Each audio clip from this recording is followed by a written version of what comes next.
जवळपास 45 लाख आपले शेतकरी जे आहेत यांचा विमा आपण उतरवलेला आहे। विमा उतरवलेल्या शेतकऱ्यांना याच्या व्यतिरिक्त आता त्याचं कॅल्क्युलेशन चाललेलं आहे, पण याच्या व्यतिरिक्त अगदी कन्झर्वेटिव्ह साईडला जरी आपण पकडलं तरी ज्यांचं पूर्ण नुकसान झालेलं आहे अशा शेतकऱ्यांना साधारणपणे 17,000 रुपये हेक्टरी विम्याचे पैसे मिळतील। त्यामुळे आपण जर बघितलं तर ज्यांनी विमा उतरवलेला आहे अशा शेतकऱ्यांना साधारणपणे त्यातले जे कोरडवाहूचे शेतकरी आहेत त्यांनाही 35,000पर्यंत मिळतील आणि जे बागायती आहेत त्यांना तर 50,000 प्रति हेक्टरच्या वर एकंदरीत पैसे जे आहेत ते या ठिकाणी प्राप्त होणार आहेत।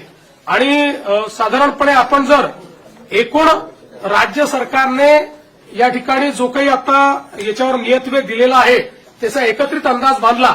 आम्ही याच्यामध्ये साधारणपणे इन्शुरन्सचे पैसे जे आहेत ते 5,000 कोटीच पकडले, पण आमचा अंदाज आहे 7,500 ते 10,000 कोटी रुपये आम्हाला त्यातनं मिळतील।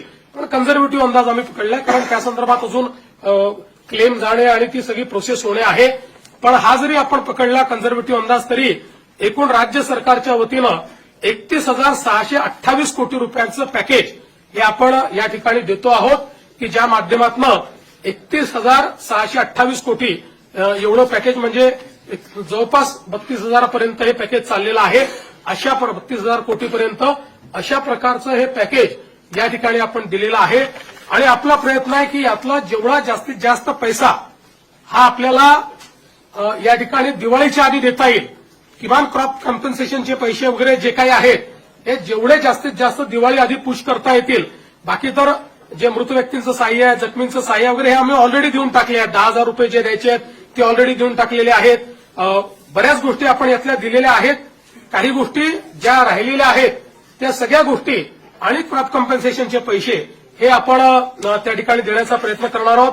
आणि आपण जर विचार केला तर निव्वळ क्रॉप कॉम्पेन्सेशन करता आपण याच्यामध्ये जे पैसे देतो ते देखील जवळपास 18,000 कोटी रुपयांपेक्षा जास्त आहे। म्हणजे मला असं वाटतं की आतापर्यंतच्या इतिहासात सर्वात जास्त पैसे हे क्रॉप कॉम्पेन्सेशनला देण्याचा प्रयत्न या ठिकाणी आपल्या सरकारच्या माध्यमातून आम्ही केलेला आहे।